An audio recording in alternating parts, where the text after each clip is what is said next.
Good morning viewers, welcome to Shri classes. और हमारे जो अब तक के वीडियोस थे उसमें हमने प्रोनाउन के बारे में डिस्कस करते चले आए हैं, नाउन के बारे में किया। उसी प्रोनाउन में एक और बहुत महत्वपूर्ण है और उसको हम आज डिस्कस करेंगे जो एग्जाम्स में बहुत ज़्यादा पूछा जाता है। मैं बात कर रहा हूँ डेमोन्स्ट्रेटिव प्रोनाउन की। ये जो डेमोन्स्ट्रेटिव प्रोनाउन है इसमें सबसे ज़्यादा ये रहता है कि आप सेंटेंस में यूज़ कैसे करें। ये बड़ी बात नहीं है कि आप इसको सिर्फ जान लें, बड़ी बात यह है कि आप सही यूज कैसे कर पाते हैं इसका सेंटेंस में। और मैं कोशिश करूंगा कि आप जब वीडियो लास्ट में देखें तो ये आपके जो 10-20 मिनट है ये कारगर सिद्ध हो, यूजफुल जाए। आप निश्चित रूप से आप जीवन में कभी इसमें गलती नहीं करेंगे।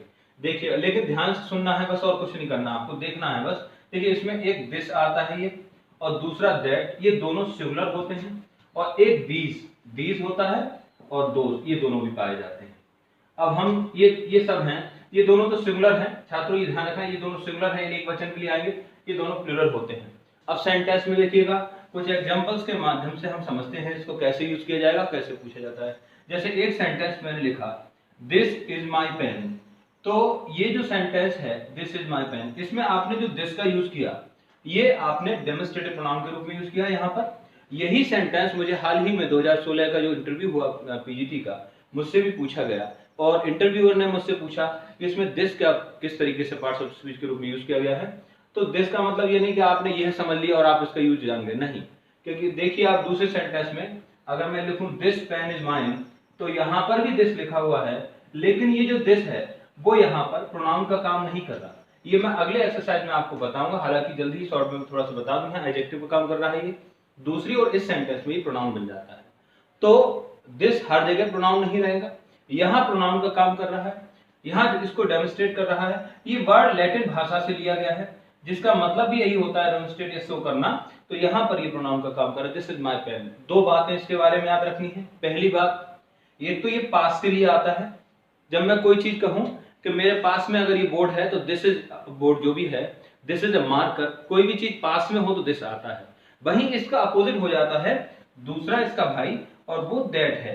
तो देखिएगा, अगर मैं लिख दूं दैट इज माई पेन, तो दैट किसके लिए आता है? आप हिंदी से इसका कोई कनेक्शन नहीं है, आप हिंदी में याद कर ले, दिस का मतलब ये, दैट का मतलब वह। तो अभी आप यही कंफ्यूज हो जाएंगे। इट, ये के लिए इट भी आता है, दिस भी आता है, दोनों में फर्क है। दैट के लिए वह भी आता है और फिर ही के लिए मतलब भी वह होता है, तो कंफ्यूजन तो यही है। आप दैट के बारे में इतना याद रखना है, दैट पहली बात तो दूर के लिए आता है।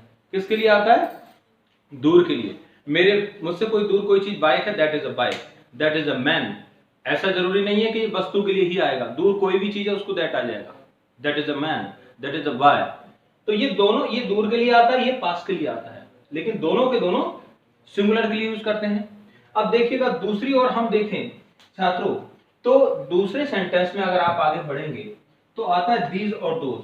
अब देखें आप दीज के बारे में, जैसे मैं बोलता हूं दीज आर माय बुक्स, तो यहां पर चूंकि आपने जो दीज का यूज किया है वो प्लूरल के लिए किया जाएगा। बुक्स काफी है यहां पर, तो ध्यान दीजिएगा इस बात पर। जब बुक्स कई है तो हमें किसका यूज करना है? दीज का यूज करना है। अब दूसरी ओर अगर दूर कोई भी चीज ज्यादा है तो किसका यूज करना है? दोज का, दोज आर माय बुक्स। तो बहुत सिंपल है, बहुत अच्छा है समझने में। ये इसी का प्लूरल है, दिस का प्लूरल हो जाता है दीज और दैट का प्लूरल हो जाता है दोज। दोनों का सेंस कोई अलग नहीं है। दैट एक किताब के लिए आएगा, जबकि दूसरी ओर दोज कई किताबों के लिए आएगा, और दिस एक पेन के लिए आएगा और दीज कई पेन के लिए आएगा। अब ये दोनों नजदीक के लिए आते हैं, ये दोनों दूर के लिए आते हैं, ये ध्यान रखना है हमें। अब एक बात जो इनमें पूछी जाती है, पहली बात तो इसमें ये इस तरीके से गलती आती है, जैसा आप आर एस अग्रवाल पढ़े या एसएन की कोई किताब पढ़े तो आपको एग्जांपल मिल जाएगा। जब आप पहला स्पॉटिंग एरर वाले दूसरे पेज पे पहुंचेंगे तो शायद मेरे ख्याल से ये दोनों सेंटेंस वहां दिए हैं। देखिए किस तरीके से पूछा जाता है आपसे एग्जाम्स में। एक सेंटेंस छोटा सा मैंने यहां लिखा, जैसे देखिए दीज, अब देखिए अब उन्होंने दिया दीज काइंड ऑफ शर्ट, हालांकि यहां पर ये एडजेक्टिव पर काम कर रहा है, लेकिन दीज का यूज वही बात है, कहीं यूज करिए। अब दिक्कत यहां ये आती है, दीज जो है वो प्लूरल है, यानी बहुवचन के लिए यूज करना होता है। अब या तो हम इसमें क्या करें, दीज काइंड्स करें, तब सही होगा, आप समझ गए। या फिर इसका दूसरा सॉल्यूशन ये होगा, हम इसको सिमिलर करें, दिस काइंड कर दें तो भी सही हो जाएगा। ये दोनों ही सही हो गए, लेकिन इनमें अगर आपने कोई भी चेंज कर दिया तो दोनों गलत हो जाएंगे। जैसे यहाँ से एस हटा दिया तो ये ऊपर वाला गलत है, और यहाँ एस लगा दिया तो ये नीचे वाला गलत हो जाएगा। तो दिस आता है वो सिंगुलर के लिए, और दीज आता है वो प्लूरल के लिए। ठीक यही सिचुएशन रहती है दीज, दैट और दोज के साथ। ये तो थी जनरल सेंस में बात, जो हर बुक में भी मिल जाएगी आपके लिए, और आपसे पूछी कम जाती है जो मैं बताना जा रहा हूं। लेकिन जो इसके बाद में ये चीज बताने जा रहा हूं उस पर बेहद ध्यान देना है, वहां हमें बहुत कंफ्यूजन होता है, बहुत ही ज्यादा पूछा जाता है। देखिए क्या बात है वो, जैसे एक सेंटेंस आता है आपको क्वेश्चन में, देखिएगा इस सेंटेंस को गौर करना है, ये मैंने बिल्कुल अलग से लिखा है आपको। देखिए अब जैसे इस तरीके से द क्लाइमेट, क्लाइमेट का मतलब होता है जलवायु। छात्रों याद रखना है, क्लाइमेट इसका एक भाई और है वेदर। वेदर और क्लाइमेट में फर्क होता है। क्लाइमेट कभी चेंज नहीं होता, जबकि वेदर चेंजेबल होता है, जगह जगह पे जाके बदल जाता है। तो क्लाइमेट ऑफ दिल्ली, या मैं किसी भी जगह का क्लाइमेट लिखूं, जो दिल्ली की जलवायु है, the climate of Delhi is better, हमने इस तरीके से लिखा ना, बेटर देन। अब देखें इसमें क्या गलती होती है, the climate of Delhi is better than. अब मुंबई इस तरीके से मैंने लिख दिया, थोड़ी देर के लिए ध्यान दें यहाँ पर, Mumbai, the climate of Delhi is better than Mumbai.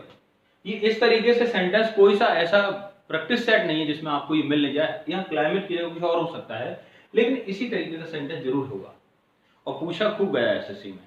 अब देखिए हमसे गलती क्या हो रही है इसमें, यहाँ देखें, the climate of Delhi is better. अब हिंदी देखें, थोड़ा सा हिंदी से आपको थोड़ा आसानी हो जाएगी। दिल्ली की जलवायु, बेटर का मतलब अच्छी है, देन मुंबई, दिल्ली की जलवायु मुंबई से अच्छी है। यह हमने गलती की हिंदी में भी, दिल्ली की जलवायु मुंबई की जलवायु से अच्छी, हमें यह बोलना है मुंबई से अच्छी, ये गलत हो जाएगा। आप समझ रहे हैं ना, अगर मैं कहने लगूं मेरी शर्ट तुमसे अच्छी है तो गलत हो गया, मेरी शर्ट तुम्हारी शर्ट से अच्छी, ये मुझे बोलना है। मैं कहने लगूं कुछ भी है, बरेली का कपड़ा दिल्ली से अच्छा है, ये फिर गलत हुआ। बरेली का कपड़ा दिल्ली के कपड़े से, तो तुलना जो करनी है वो कपड़े से ही करनी है। तो ध्यान रखना है, यहाँ जलवायु की तुलना की जा रही है, ना कि दिल्ली और मुंबई की करी। तो यहाँ इसलिए जब जलवायु आ गया, और एक रूल रहता है, शुरुआत में मैंने पढ़ाया, जब एक सेंटेंस में एक बार नाउन आ जाए तो दोबारा उसके लिए प्रोनाउन का यूज करते हैं। अब क्लाइमेट के लिए हमें लिखना है वहां पर, और एक बार हमने नाउन लिख लिया तो दोबारा प्रोनाउन आएगा, और प्रोनाउन वो आएगा वहां पर कौन सा, दैट। तो इसका सही सेंटेंस हुआ, the climate of Delhi is better than that of Mumbai. अब ये सही हो गया आपका। यहाँ देन दैट ऑफ जब तक यूज नहीं करेंगे तब तक सेंटेंस रॉन्ग है, क्योंकि जलवायु की तुलना हुई है, ना कि दिल्ली और मुंबई की हुई। मैं फिर से आसान तरीके से आपको समझाऊं, देखिएगा यहां ये मैं मिटा देता हूं, थोड़ा सा इस तरीके से आपको बताऊं। अगर आप इस सेंटेंस को ऐसे लिखें, Delhi is better, Delhi is better than Mumbai, Delhi Mumbai से अच्छा है। खैर वो अच्छा बुरा बात है, हमें ग्रामर में बात करनी है। Delhi is better than Mumbai, तो यहां हमने तुलना जो की, कंपैरेटिव डिग्री में ये सेंटेंस लिखा हुआ है, तुलना आपकी दिल्ली और मुंबई के बीच में हो रही है। तो ये सेंटेंस तो सही है, क्योंकि दोनों जगह आप देखिए दिल्ली और मुंबई के बीच में तुलना हुई तो सही है, लेकिन आप सेंटेंस नीचे वाले को देखें, फिर से आपको क्लियर हो जाएगा। और स्पष्ट करने के लिए मैंने एग्जांपल लिखा आपको ऊपर वाला, ताकि आपको लग जाए कि कौन सा सही है और क्यों सही है। अब देखिए ऊपर वाला हमने पढ़ा Delhi is better than Mumbai, Delhi Mumbai से अच्छा है। नीचे वाले में देखिए आप, द क्लाइमेट ऑफ दिल्ली, यानी दिल्ली की जलवायु इज बेटर, वो अच्छी है, देन दिल्ली की जो जलवायु है वो मुंबई की जलवायु से अच्छी है। यहां आपने दैट ऑफ हटा दिया तो दिल्ली की जलवायु मुंबई से अच्छी, गलत हो जाएगा। अब इस बात को आपको ध्यान में रख के सेंटेंस बनाना है। अब अगर मैं कोई भी और भी लिखता हूं, देखिएगा अब ये सिंगुलर था तो दैट आ गया, कोई सेंटेंस ऐसा भी होगा, the fruits of Delhi, Delhi के जो फ्रूट्स हैं, थोड़ा आपको समझाने के लिए मैंने फ्रूट्स लिख दिया, या इसकी जगह आप कुछ लिख लीजिए, द स्ट्रीट्स लिख लीजिए, तो भी कोई फर्क नहीं पड़ता। देखिए the streets of Delhi, Delhi की जो गलियां हैं, the streets of Delhi, Delhi की जो गलियां हैं, आर बेटर, वो अच्छी हैं। अब देखिएगा देन मुंबई, हमने इस तरीके से लिख दिया, दिल्ली की गलियां मुंबई से अच्छी हैं, फिर गलत हुआ। यहां तुलना हमने दिल्ली और मुंबई की नहीं करना है, यहाँ तुलना हमें जो करनी है किसकी करनी है, गलियों की करनी है। तो the streets of Delhi, Delhi की जो गलियां हैं, आर बेटर। अब देखिए यहाँ पर थोड़ा सा ध्यान ये रखना है, यहाँ जो प्लूरल है ये बनाया है, स्ट्रीट्स में एस लगा हुआ है, ये बहुवचन है, तो हम वहां दैट नहीं लाएंगे। मैंने पहले बोला प्लूरल के लिए दोज आता है, तो आपको क्या करना है, अब ध्यान रखना है इसमें, यहाँ सही करने के लिए क्या करें, देन दोज ऑफ कर लीजिएगा। जब प्लूरल हो तो दोज ऑफ करिए, those of, then those of Mumbai. बहुत आसान है, कोई दिक्कत वाली बात नहीं। यहाँ दोज सिर्फ इसलिए हुआ, स्ट्रीट्स में यहाँ एस लगा हुआ आपको दिख रहा है, ये प्लूरल है, जब भी प्लूरल होगा आप दोज लाएंगे, दीज कभी नहीं आएगा वहां। और यहाँ दैट इसलिए लगा, क्लाइमेट सिमिलर है, इसमें एस कोई नहीं है, तो दैट आएगा।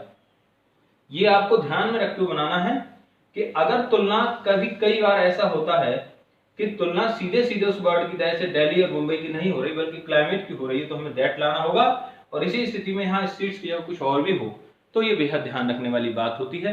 हम हिंदी में भी कई बार गलतियां ऐसे सेंटेंसेस को बोलने में करते हैं, लेकिन वजह ये स्पोकन में, बोलचाल की भाषा में गलतियां होती हैं और इग्नोरेबल होती हैं, हम उन गलतियों को नहीं। लेकिन जब आप लैंग्वेज स्टडी कर रहे हैं तो ये माइनर मिस्टेक्स भी बहुत बहुत बड़ी मिस्टेक्स बनती है और इन्हीं पर एरर अक्सर पूछी जाती है, यहाँ गलती होती है। इस वीडियो में फिलहाल इतना ही, अगले वीडियो में बात करेंगे। Thank you so much.